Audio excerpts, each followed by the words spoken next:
प्रेम से बोलिए सियावर रामचंद्र की जय। प्यारे भक्तों, आज आप सभी श्रवण करें पौष मास कथा अध्याय 13।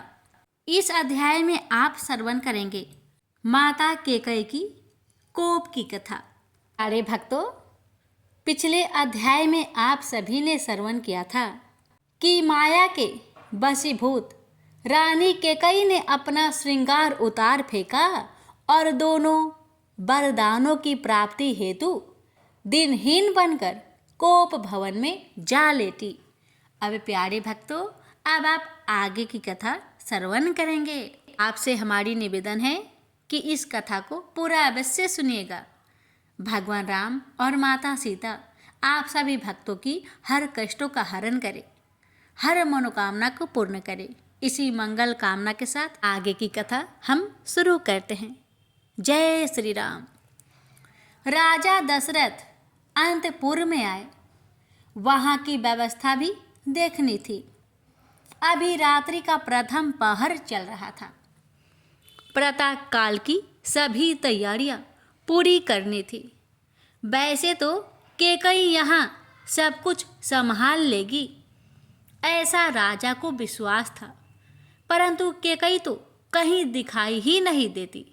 दासियों से पूछा, परंतु सभी अनभिज्ञ थे। अभी तो रानी साहिबा यही थी। काम ही इतनी है कि उन्हें यहाँ से वहाँ भागना पड़ रहा था। राजा हर्षित थे क्योंकि विपत्ति से अनभिज्ञ थे। देव के प्रभाव, देवों के उपाय और राम की प्रेरणा से ऐसी दुखदायी होली को जन्म दिया कि जगमगाती अयोध्या के दीप भी मंद हो जाने वाले थे। राजा दशरथ अपने आप में ही प्रसन्न थे कि उसी समय उनके कानों में एक ऐसा स्वर पड़ा जिसने उनके पैर कंपा दिए। महारानी तो कोप भवन में है। रानी कैकेयी कोप भवन में क्यों गई? अभी तक तो बड़ी प्रसन्नता थी। राजा दशरथ क्षण भर तो सन्न रह गए, परंतु संभल गए। अवश्य रानी को किसी छोटी मोटी बात पर क्रोध आ गया होगा। वे कोप भवन की ओर चले। आशंकित तो थे, परंतु आश्वस्त भी थे कि कोई बड़ी बात नहीं होगी। कोप भवन से अस्त व्यस्त केश और श्रृंगार रहित कैकेयी भूमि पर पड़ी ऐसी उच्च बास ले रही थी, मानो सबको भस्म कर डालेगी। राजा ने बड़े नम्र स्वर में उन्हें पुकारा तो उन्होंने रिक्तम नेत्रों से उनकी ओर देखकर बिचकिचाते हुए मुंह फिरा लिया। राजा ने मनुहार करके पूछा तो बिफरी सिंघनी की तरह उन्होंने कहा, महाराज, आपको स्मरण है कि आपके पास मेरे 2 वरदान धरोहर रूप में हैं। वरदान? हाँ हाँ, क्यों नहीं, परंतु इस अवसर पर उनकी बात क्यों? क्योंकि वरदान अवसर आने पर ही ज़्यादा फलदायी होते हैं। आपने कहा भी था कि मैं जब चाहूँ अपने वरदान मांग सकती हूँ। आज मुझे अवसर उचित जान पड़ता है, तो उसके लिए कोप भवन क्यों? क्या तुम रघुकुल की रीति नहीं जानती? हम वचन देकर पीछे नहीं हटते, भले ही हमारे प्राण क्यों ना चले जाए। तो संकल्प करे कि मैं अपने 2 वचन में जो मांगू वह आप मुझे देंगे। राजा दशरथ को संकल्प की आवश्यकता तो नहीं थी, क्योंकि वचन ही संकल्प थे। फिर भी रानी को आश्वस्त करने और शुभ अवसर में आई बाधा को हटाने के लिए उन्होंने जल लेकर संकल्प किया। तब रानी ने कठोर वज्रपात किया, मुझे मेरे पहले वरदान में राम के स्थान पर भरत का राज तिलक चाहिए। राजा दशरथ विस्फारित नेत्रों से 2 डग पीछे हट गए। कैकेयी से उन्हें ऐसी आशा सपने में नहीं थी। वे ऐसा कर सकती है, इतने कठोर, पक्षपाती और कुटिला कैसे हो सकती है? कहीं मजाक तो नहीं कर रही है? परंतु कैकेयी की अगली मांग ने तो जैसे सारे ब्रह्मांड ही उनके सिर पर गिरा दिया। मुझे मेरे दूसरे वरदान में राम को 14 वर्ष का वनवास चाहिए। कैकेयी के वरदान सुनकर राजा दशरथ चकराकर भूमि पर गिर पड़े। उनके नेत्र आतंक से फैल गए थे। कैकेयी के शब्द वज्र की भांति सीने पर और पिघले पाड़े की भांति कानों में उतरे थे।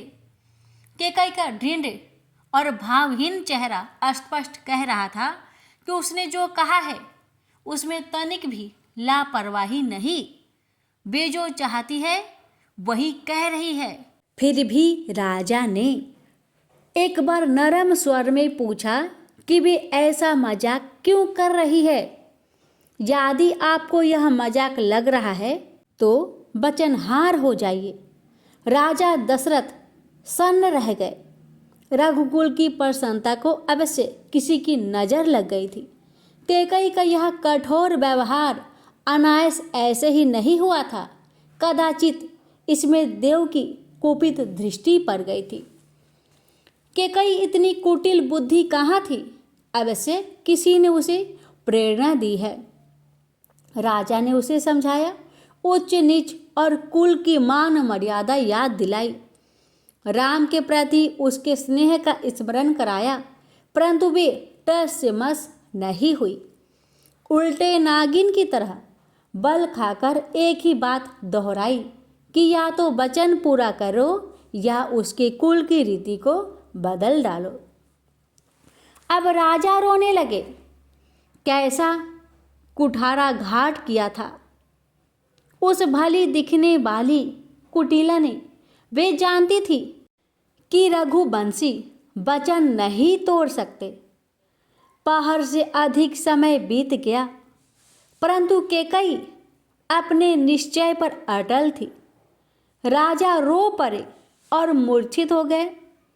फिर होश में आए तो उनसे अनुनयी विनय की, परंतु वे एक ही बात कहती रही, वचनहार हो जाइए, मैं कुछ न कहूँगी। अंततः राजा दशरथ कैकेयी के सम्मुख नत हो गए।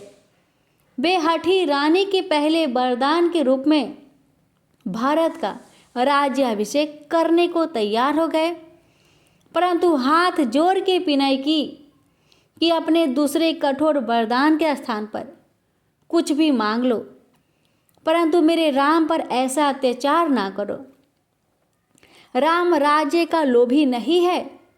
वह तो राजा ना भी हो तो भी वह राजा है।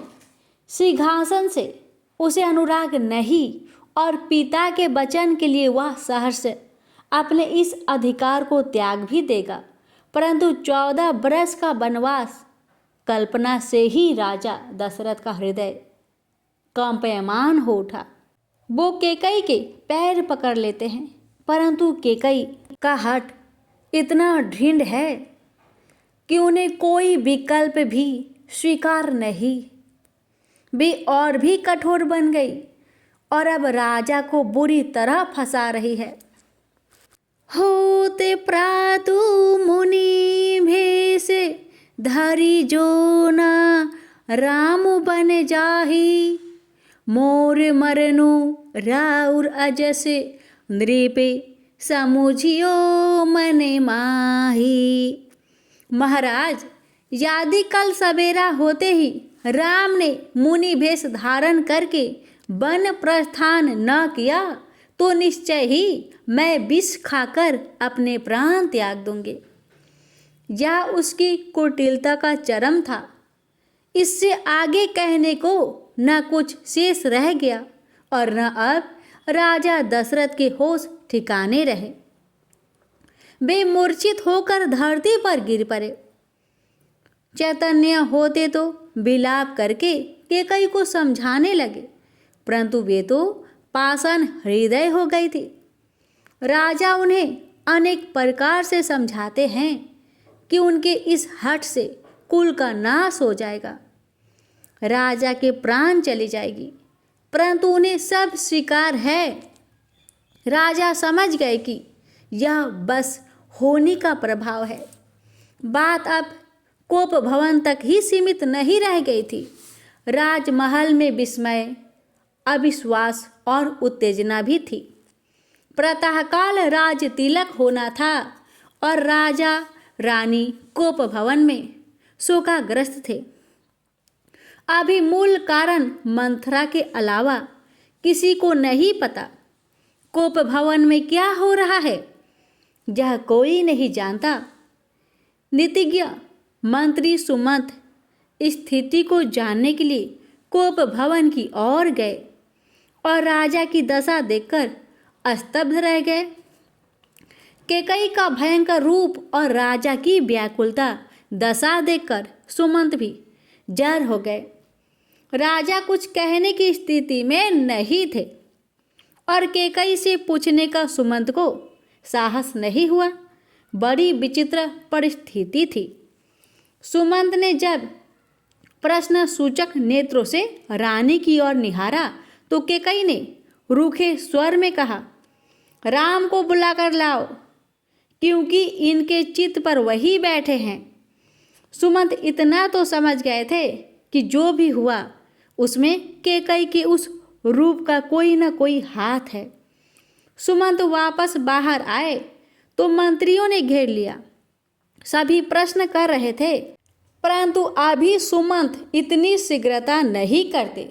राज परिवार की बात को इस प्रकार बाहर नहीं आने दिया जा सकता। यह नीतिज्ञ मंत्रियों की नीति है। सुमंत वहां पहुंचे।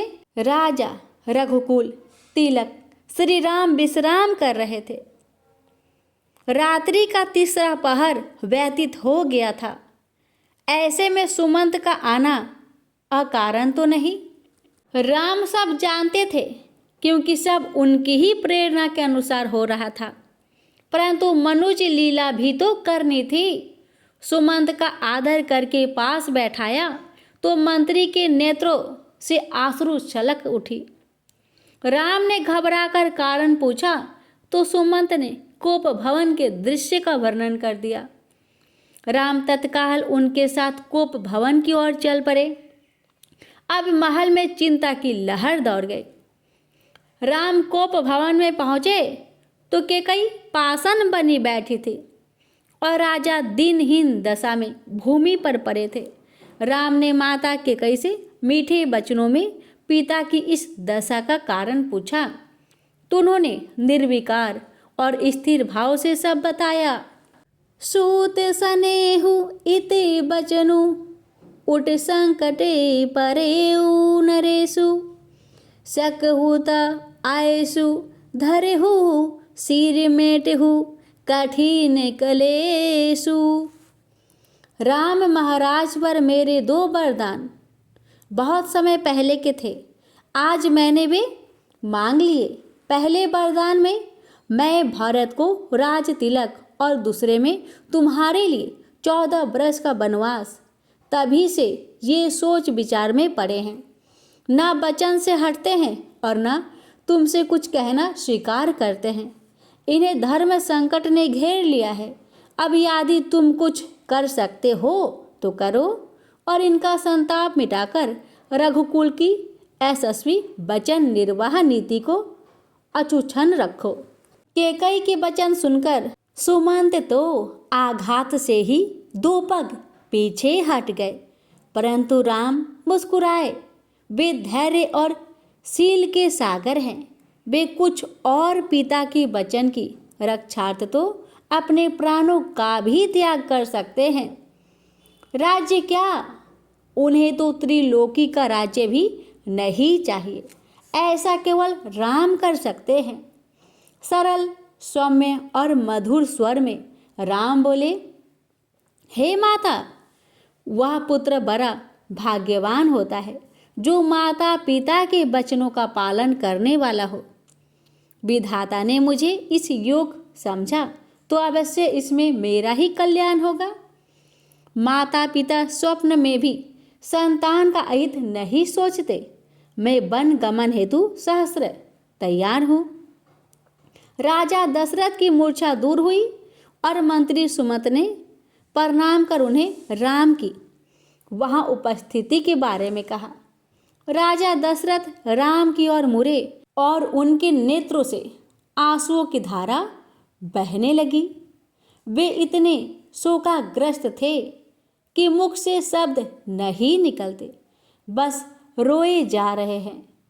राम पर इतना स्नेह कैकेयी को नहीं सुहाता। राम निर्णय लेने में विलंब नहीं करते। जिसे होना है उसमें विलंब करके क्या लाभ है।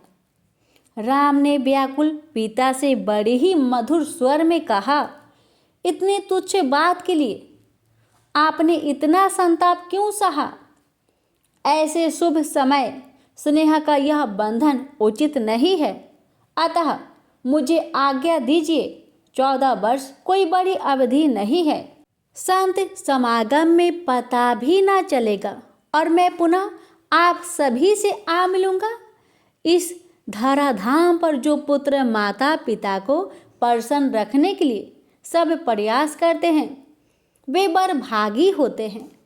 इसके बाद राम ने विलंब नहीं किया। अभी माताओं से विदा लेनी है और सीता को भी समझाना है। लक्ष्मण भी तो है। सीता से भी अधिक कठिन उसे समझाना होगा। समय कम है क्योंकि माता कैकेयी ने भी तो प्रण कर लिया है कि सवेरा होने पर यदि राम वन प्रस्थान नहीं करता है तो वह विष खाकर प्राण त्याग देगी। ऐसा अपयश राम नहीं लेते। पिता और माता के चरण स्पर्श कर तथा उनसे आज्ञा लेकर राम अंतपुर की ओर चल पड़े। प्रेम से बोलिए सियावर रामचंद्र की जय। यहीं पर पौष मास कथा अध्याय 13 समाप्त हुआ। अब आगे की कथा अगली अध्याय में रसपान करेंगे। अगर आपको हमारी कथा अच्छी लग रही है तो प्लीज़ हमारे चैनल को सब्सक्राइब करें और हमारे चैनल के साथ जुड़े रहे। और प्यारे भक्तों, कमेंट बॉक्स में भगवान राम की जयकारा अवश्य लगाएं। अब मैं आपको सुनाऊंगी गणेश जी की कथा। कथा इस प्रकार है। ऋषि मुनियों ने सूत जी से निवेदन किया, हे सूत जी, अब आप पहले यह बताएं कि गणेश जी की अग्र पूजा क्यों की जाती है, किसी अन्य देवता की क्यों नहीं की जाती। सूत जी बोले, हे ऋषियों, ये भी एक रहस्य ही है कि अधिकार मांगने से नहीं मिलता, इसके लिए योग्यता आवश्यक है। संसार में जो देवी देवता जिसका इष्ट देव होता है वह उसी का पूजा करता है। परिणामतः बड़े देवताओं के महत्व में कम होने की आशंका हो गई। इसलिए देवताओं में विवाद हुआ। निर्णय के लिए वे शिव जी के पास पहुंच गए और उन्हें प्रणाम करके पूछा कि हे प्रभु, हम सब में अग्र पूजा का अधिकारी आप किसे मानते हैं। इस प्रश्न से शिव दुविधा में पड़ गए कि किसे अग्र पूजा अधिकारी माना जाए। तभी उन्हें एक उपाय सूझा। वे बोले, देवगण, इसके लिए सभी देवताओं को एक प्रतियोगिता में भाग लेना होगा। देवताओं को चिंतित देख शिव जी सत्वाना भरे शब्दों में कहा, घबराओ मत, प्रतियोगिता इतनी ही है कि सभी अपने अपने वाहनों पर सवार होकर पृथ्वी की परिक्रमा करके और फिर यहाँ लौट आए। जो पहले लौटेगा वही अग्र पूजा का अधिकारी माना जाएगा। सभी देवता अपने अपने वाहन पर सवार होकर दौड़ पड़े। गणेश जी का वाहन था मूषक। मूषक के बल पर प्रतियोगिता कैसे जीती जा सकती थी। अतः गणेश जी ने सोचा कि प्रतियोगिता में क्या रखा है, कहीं बैठकर प्रभु लीला का आनंद लिया जाए। उन्होंने विचार किया कि शिव जी स्वयं ही जगत आत्मा है, यह समूचा संसार उन्हीं का रूप है, तब क्यों ना इन्हीं की परिक्रमा कर ली जाए। इससे पृथ्वी की परिक्रमा स्वतः हो जाएगी। फिर उन्होंने मूषक पर चढ़कर शिव जी की परिक्रमा की और उनके समक्ष जा पहुंचे। शिव जी ने पूछा, वत्स, तुमने परिक्रमा पूर्ण कर ली। तब उन्होंने उत्तर दिया, जी। शिव जी कुछ नहीं बोले। फिर धीरे धीरे देवता परिक्रमा करके लौटने लगे और उन्होंने गणेश जी को वहां बैठा देखा तो उन्हें आश्चर्य हुआ। फिर भी साहस करके पूछा, अरे तुम पृथ्वी की परिक्रमा के लिए नहीं गए क्या। गणेश जी ने कहा, अरे मैं तो कब का यहाँ आ गया। देवता बोले, तुम्हें रास्ते में तो हमने कहीं भी नहीं देखा। गणेश जी ने उत्तर दिया, तुम्हारा कहना ठीक है, देखते कहाँ से? समूचा संसार तो शिव रूप में यही विद्यमान है, फिर मुझे व्यर्थ भ्रमण की क्या आवश्यकता थी? मैंने इन्हीं प्रभु की परिक्रमा निष्ठा पूर्वक कर ली। सूत जी बोले, मुनियो, गणेश जी अपनी बुद्धि के बल पर ही विजयी हुए। इसी विजय के कारण उसी दिन से गणेश जी प्रथम पूजा होने लगी। प्रेम से बोलिए, जय श्री गणेश। कौनक जी ने पूछा कि हे सूत जी, हम गणेश जी के चरित्रों का अध्ययन किस ग्रंथ में कर सकते हैं? हे प्रभु, आप तो सर्वज्ञ हैं, आप ही उनके चरित्रों का वर्णन करें तो हम पर अति उपकार होगा। सूत जी बोले कि हे मुनियों, गणेश जी के सभी चरित्रों का कथन इस जिह्वा से करना संभव नहीं है। फिर भी गणेश जी की अग्र पूजा होने के कारण समस्त देव चरित्रों से जुड़े हैं, इसलिए उनका प्रभाव भी सर्वाधिक है। मुनियों, वे सभी का तिरस्कार करने में सक्षम हैं, किंतु उनका तिरस्कार कोई भी नहीं कर सकता। तीनों लोग उन्हीं के संकट पर क्रियाशील है। स्वयं गणेश जी कहते हैं, शिव, विष्णु, शक्ति, सूर्य और मुझ गणेश में जो अभेद बुद्धि योग है, मेरे मत में वही सम्यक योग है। इससे ये भी सिद्ध है कि सारे देवता उन्हीं के स्वरूप है और देवताओं को चरित्र भी उन्हीं गणराज के चरित्र है। फिर भी गणेश्वर के अनेक प्रमुख चरित्रों का वर्णन गणेश महापुराण में हुआ है। मुनियों ने पूछा, हे प्रभु, गणेश पुराण का आरंभ किस प्रकार हुआ, यह हमें बतलाने की कृपा करें। इस पर सूत जी बोले कि हे शौनक, गणेश पुराण अति प्राचीन है। उनके अनंत चरित्रों का संग्रह महापुराण का रूप ले सकता है। गणेश जी के चरित्रों को एक बार भगवान नारायण ने नारद जी को और भगवान शंकर ने जगजननी पार्वती को सुनाया था। बाद में वही पुराण संक्षेप में ब्रह्मा जी ने महर्षि वेद व्यास को सुनाया और फिर व्यास जी से महर्षि भृगु ने सुना। भृगु ने सौराष्ट्र के एक राजा सोमकांत को सुनाया था। तब से यह पुराण प्रचलित है। मुनियों ने पूछा, भगवान, राजा सोमकांत कौन है? उसने महर्षि भृगु से गणेश पुराण का श्रवण कहाँ किया था? उस पुराण के श्रवण से उसे क्या क्या लाभ हुआ? हे नाथ, हमारे श्री गणेश्वर की कथा के प्रति उत्कंठा बढ़ती जा रही है। सूत जी बोले कि हे मुनियों, सोमकांत सौराष्ट्र के देवनगर का राजा था। वह अपनी प्रजा का पुत्रवत पालन करता था। वह वेद ज्ञान संपन्न, शास्त्र विद्या में निपुण एवं प्रबल प्रतापी, अत्यंत वैभवशाली राजा था। उसका ऐश्वर्य कुबेर के भी ऐश्वर्य को लज्जित करता था। उसकी पत्नी अत्यंत रूपवती, गुणवती, धर्माज्ञा एवं पतिव्रता धर्म का पालन करने वाली थी।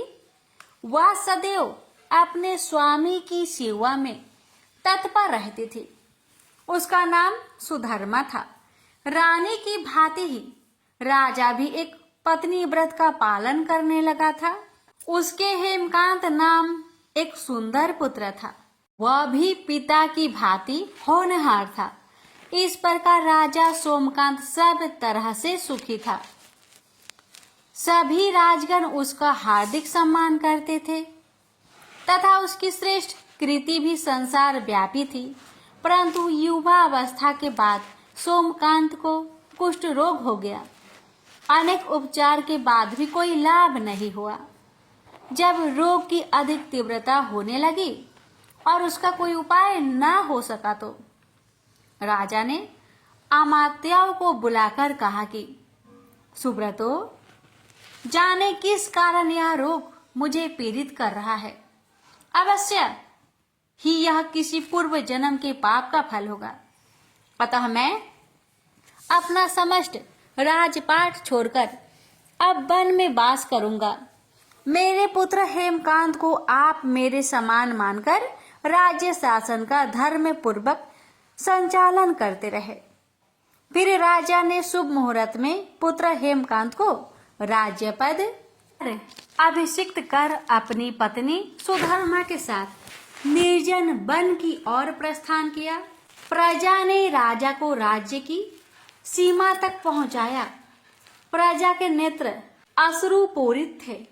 राजा ने प्रजा व अमात्य गौओं को समझाते हुए कहा कि आप सब लोग धर्म को जानने वाले, श्रेष्ठ आचरण में तत्पर एवं सहृदय हैं। यह संसार तो वैसे भी परिवर्तनशील है। मेरे स्थान पर मेरा पुत्र सभी कार्य को करेगा, इसलिए आप सब उसके अनुशासन में रहते हुए उसे सदैव सम्मति देते रहे। फिर पुत्र से कहा, बेटा, हमारे पूर्वज भी परंपरागत रूप से वृद्ध अवस्था आने पर वन में जाते हैं। मैं कुछ समय पहले ही वन में जा रहा हूँ। यदि कुछ वर्ष बाद जाऊं तब भी मोह का त्याग करना ही होगा। इसलिए हे वत्स, तुम दुखी मत हो और मेरी आज्ञा मानकर राज्य शासन को ठीक प्रकार से चलाओ। इस प्रकार राजा सोमकांत ने सभी को समझा बुझाकर वहां से वापस किया और स्वयं ने अपने पतिव्रता भार्य के साथ वन में प्रवेश किया। पुत्र हेमकांत के आग्रह से उसने सुबल और ज्ञानगम्य नामक 2 अमात्याओं को भी साथ ले लिया। उन सब ने एक सुंदर स्थान पर विश्राम किया। तभी उन्हें एक मुनि कुमार दिखाई दिया। राजा ने उससे पूछा, तुम कौन हो, कहाँ रहते हो? यदि उचित समझो तो मुझे बताओ। मुनि कुमार ने मधुर वाणी में कहा कि मैं महर्षि भृगु पुत्र हूँ। मेरा नाम चबन्य है और हमारा आश्रम पास में ही है। अब आप बतलाइए कि आप कौन हैं? राजा ने कहा कि मुनि कुमार, मैं सौराष्ट्र के देवनगर का राजा हूँ। अब अपने पुत्र को राज्य देकर मैंने वन की शरण ली है। मैं कुष्ठ रोग से पीड़ित हूँ। इसका कोई उपचार हो तो कृपया मुझे बतलाइए। मुनि कुमार ने कहा कि मैं अपने पिताजी को आपके बारे में बताता हूँ, फिर वे जैसा कहेंगे मैं आपको बताऊंगा। ऐसा कहकर मुनि कुमार चला गया और कुछ देर में लौटकर बोला कि राजन, पिताजी की आज्ञा अनुसार आप सब मेरे साथ आश्रम में चलकर उनसे भेंट करें, तभी आपके रोग के विषय में भी विचार किया जाएगा। राजा अपनी पत्नी और अमात्यों सहित चवन्ने के साथ भृगु आश्रम में पहुंचा और भृगु ऋषि को प्रणाम करके बोला, हे भगवान, मैं आपकी शरण में हूँ, आप मुझ कुष्ठी पर कृपा करें। महर्षि बोले, राजन, यह तुम्हारे किसी पूर्व जन्म कृत पाप का ही उदय हुआ है। इसका उपाय मैं तुम्हें कल बताऊंगा। आज तुम यही विश्राम करो। महर्षि की आज्ञा अनुसार सबने स्नान भोजन आदि के उपरांत रात्रि व्यतीत की और प्रातः स्नान आदि नित्य कर्मों से निवृत्त होकर महर्षि की सेवा में उपस्थित हुए। महर्षि ने कहा, राजन, मैंने तुम्हारे पूर्व जन्म का वृत्तांत जान लिया है। तुम पूर्व जन्म में एक धनवान वैश्य के लड़के पुत्र थे। वह वैश्य विंध्याचल के निकट कोल्हार नाम ग्राम में निवास करता था। उसकी पत्नी का नाम सुलोचना था। तुम्हारा नाम कामद था। तुम्हारा लालन पालन बड़े लाड़ प्यार से हुआ। उन्होंने तुम्हारा विवाह एक अत्यंत सुंदरी वैश्य कन्या से कर दिया था, जिसका नाम कुटुम्बिनी था। यद्यपि तुम्हारी भार्या सुशीला थी और तुम्हें सदैव धर्म में निरत देखना चाहती थी, किंतु तुम्हारा स्वभाव वासनागत होने के कारण दिन प्रतिदिन उच्च खल होते जा रहा था। लेकिन माता पिता भी धर्मपरायण होने से उनके सामने तुम्हारी उच्च खलता दबी रही। कालांतर में माता पिता की मृत्यु के बाद तुम निरंकुश हो गए और अपनी पत्नी की बात भी नहीं मानते थे।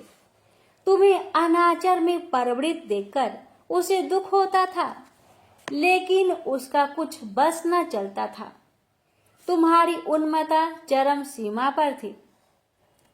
अपनों से भी देश और क्रूरता का व्यवहार किया करते थे। हत्या आदि करा देना तुम्हारे लिए सामान्य बात थी। पीड़ितों ने तुम्हारे विरुद्ध राजा से पुकार की, अभियोग चला और तुम्हें राज्य की सीमा से भी बाहर कर दिया गया। तुम किसी निर्जन वन में जाकर रहने लगे। उस समय तुम्हारा कार्य लोगों को लूटना और हत्या करना ही रह गया। लेकिन एक दिन मध्यकाल में गुणवर्धक नामक एक विद्वान ब्राह्मण युवक उधर से निकला। वह अपनी ससुराल जा रहा था।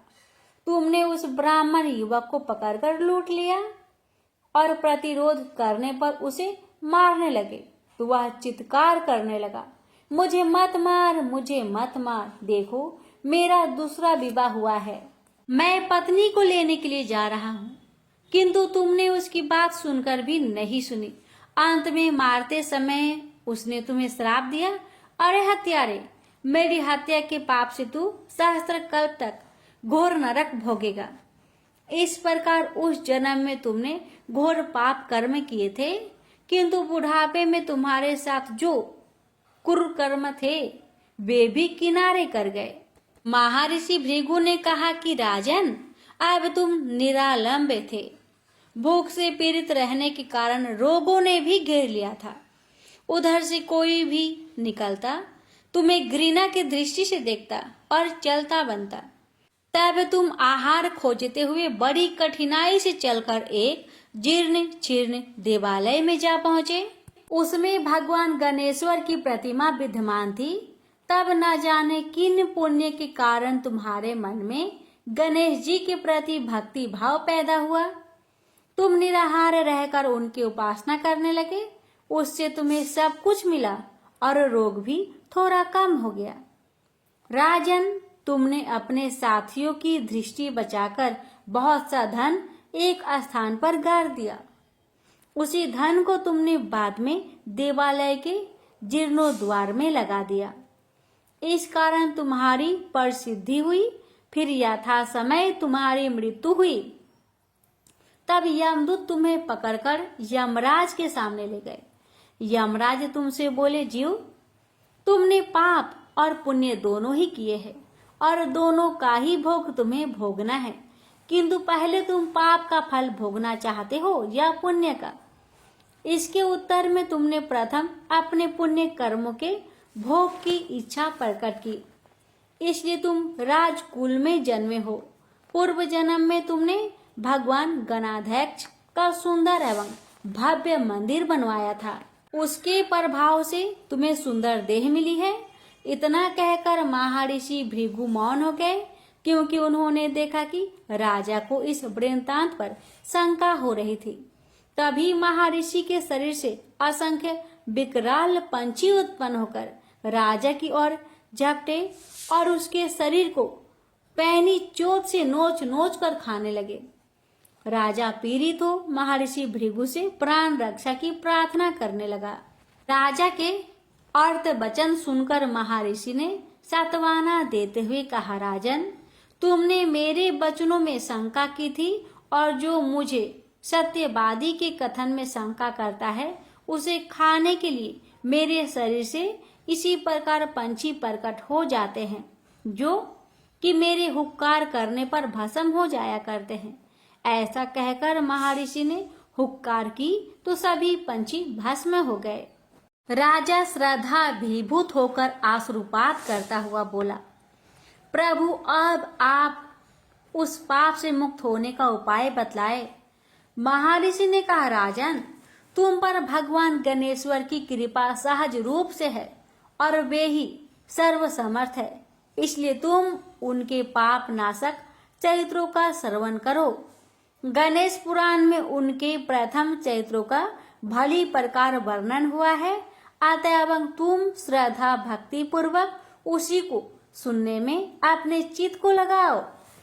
राजा ने प्रार्थना की, महामुने, मैंने गणेश पुराण का नाम भी आज तक नहीं सुना, तो उनके चरित्रों को सुनने का सौभाग्य कैसे प्राप्त कर सकूं? हे नाथ, आपसे अधिक ज्ञानी और प्रकांड विद्वान और कौन हो सकता है? आप ही मुझ पर कृपा कीजिए।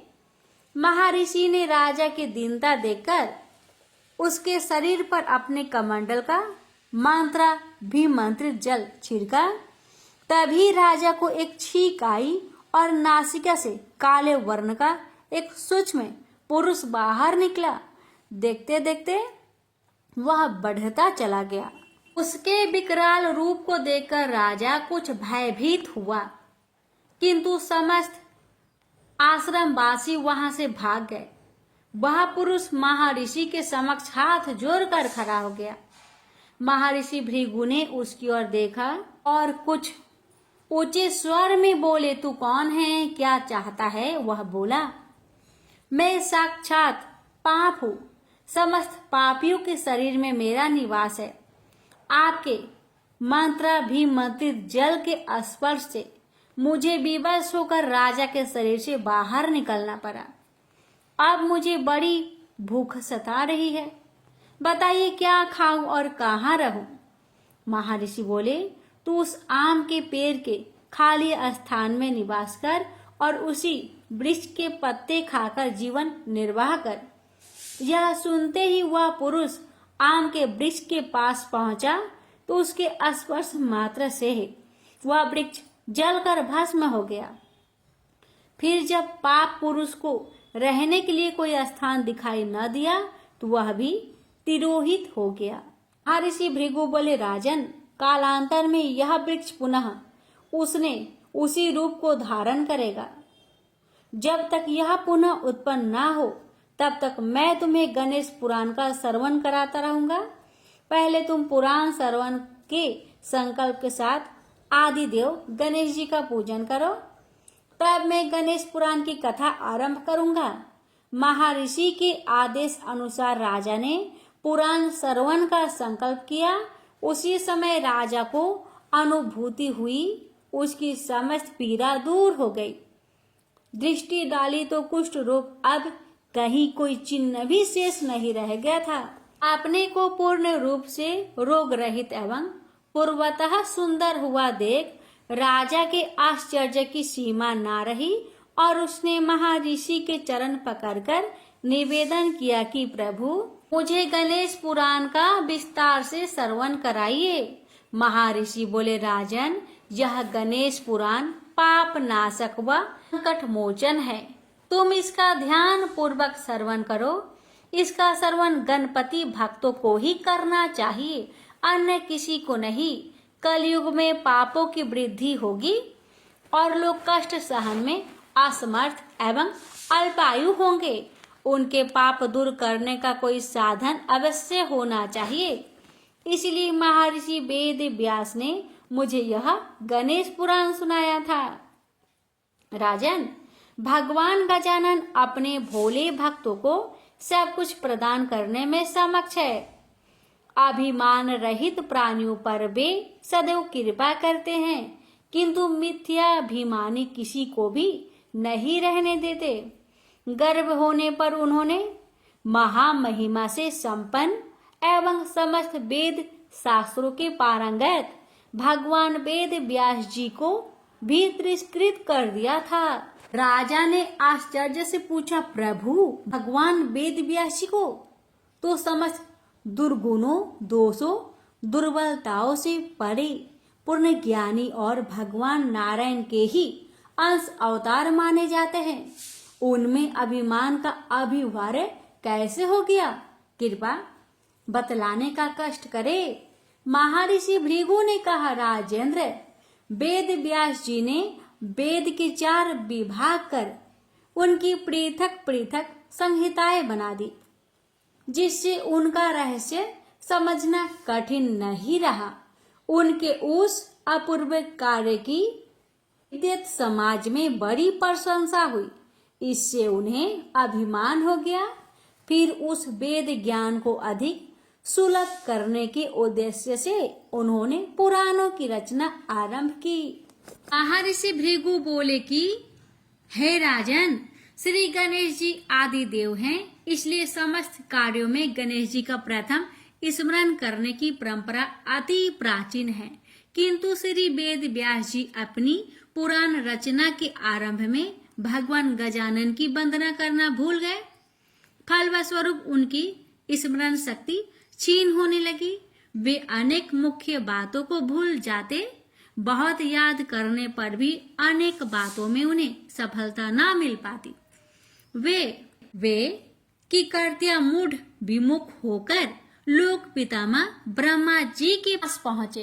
अपनी व्यथा बताते हुए बोले, ब्राह्मण, मैंने वेद के 4 विभाग करने के पश्चात पुराणों की रचना प्रारंभ की है, किंतु मुझे बड़ा आश्चर्य है कि अब कुछ सोचता ही नहीं कि मैं क्या लिखूं। हे प्रभु, मेरी इस ज्ञान शून्यता का क्या कारण है, यह बतलाने की कृपा करें।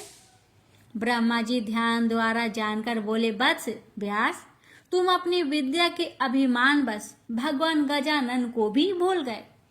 तुमने पुराण रचना के आरंभ में उन आदि देव की वंदना और मंगलाचरण तक नहीं किया है, तब फिर तुम्हारा ज्ञान क्यों न नष्ट हो। जाओ, पहले गजानन को प्रसन्न करो। व्यास जी को अपनी भूल का आभास हुआ तो गए, किंतु उन्हें गणेश जी के विषय में अभी कुछ भी ज्ञान नहीं हुआ।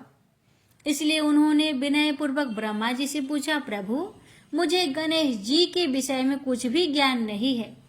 आप बताएं कि गणेश जी कौन है, उनका स्वरूप कैसा है, उनका चरित्र की विशेषता क्या है। ब्रह्मा जी ने कहा, सत्यवती नंदन, गणेश जी ही परात्पर ब्रह्म है। आगम शास्त्र में उनके 7 करोड़ मंत्र उपलब्ध हैं। उनमें छदछरी और एकाक्षरी मंत्र अधिक सुगम्य हैं। उनके भक्त के दर्शन करने से भी समस्त विघ्न नष्ट हो जाते हैं। एक बार शिव जी ने उनकी स्थापना विधि पर प्रकाश डाला था, उसे मैं तुम्हें बतलाता हूँ। हे व्यास, प्रातः काल शौच आदि से निवृत्त पवित्र होकर शुद्ध वस्त्र धारण कर श्रेष्ठ आसन पर पूर्वाभिमुख बैठकर आचमन परायण और मंसोपचार द्वारा पूजन करके प्रणव बीज मंत्र सहित गणेश जी के षडक्षरी या एकाक्षरी मंत्र का अनुष्ठान विधि पूर्वक जप करे। जब तक भगवान गजानन के स्वरूप के दर्शन ना हो जाए, तब तक जप अखंड रूप से निरंतर चलता रहे। इस प्रकार की आराधना करने पर भगवान गणेश्वर अवश्य प्रसन्न हो जाते हैं। ब्रह्मा जी से उपासना विधि सीखकर वेद व्यास जी ने उन्हें प्रणाम किया और पूछा, ब्राह्मण, गणेश मंत्र और बीज मंत्र कौन सा है, उसका जप अब तक किसने किया है और उससे क्या क्या लाभ होता है। ब्रह्मा जी ने कहा, व्यास, श्री गणेश्वर ओमकारमय है। समस्त वेद उन्हीं का गान करते हैं। प्रणव सभी मंत्रों का बीज है और उसके द्वारा भगवान गजानन का ही जप या सत्वन होता है। अकेले प्रणव की ही बड़ी महिमा है। उसी का जप करके देवता, मनुष्य, ऋषि, मुनि आदि सभी अपने अपने अभिष्ट की सिद्धि कर सकते हैं। व्यास जी बोले, प्रभु, गणेश महिमा के प्रति मेरी रुचि बढ़ती जा रही है, अतः कृपया विस्तार से सब कुछ बतलाइए। प्रेम से बोलिए, जय श्री गणेश।